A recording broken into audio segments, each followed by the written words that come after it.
সূরা আলে ইমরান আয়াত ২৯।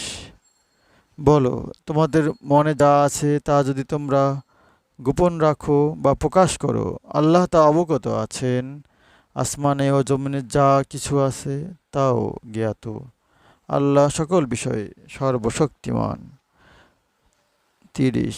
যেদিন প্রত্যেকে সে যে ভালো এবং সে যে মন্দ কাজ করেছে তা বিদ্যমান পাবে, সেদিন সে কামনা করবে তার ও ওর কর্মফলের মধ্যে বহু দূর ব্যবধান। বস্তুত আল্লাহ তার নিজের সম্বন্ধে তোমাদের সাবধান করেছেন, আর আল্লাহ দাসদের প্রতি অনুগ্রহশীল। ৩১।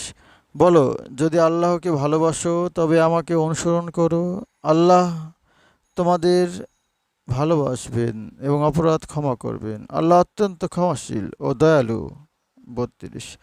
বলো, আল্লাহ ও রাসূলের অনুগত হও, কিন্তু যদি তারা মুখ ফিরিয়ে নেয়, জানিও আল্লাহ কাফিরদেরও ভালোবাসেন না। কিন্তু যদি তারা মুখ ফিরিয়ে নেয়, জানিও আল্লাহ কাফিরদের ভালোবাসেন না। ৩৩। নিশ্চয়ই আল্লাহ আদম, নূহ ও ইব্রাহিম বংশধর এবং ইমরানের বংশধরকে বিশ্বজগতে মনোনীত করেছেন।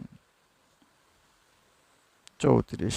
বংশানুক্রমে এরা পরস্পর পরস্পরের বংশধর। আল্লাহ সর্বশ্রোতা, সর্বজ্ঞ। ৩৫। যখন ইমরানের স্ত্রী বলেছিল, হে আমার রব, আমার গর্ভে যা আছে তা তোমার জন্য উৎসর্গ করলাম, আমার পক্ষ থেকে তা গ্রহণ করো, নিশ্চয়ই তুমি সর্বশ্রোতা, সর্বজ্ঞ। ৩৬।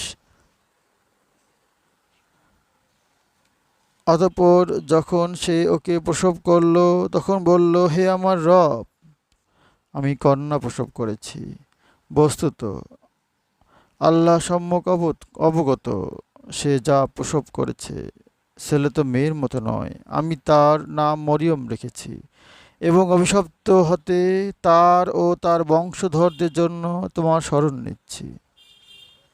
হে আল্লাহ, আমাদের সকলকে কোরআন বুঝে পড়ার তৌফিক দান করো। আমিন।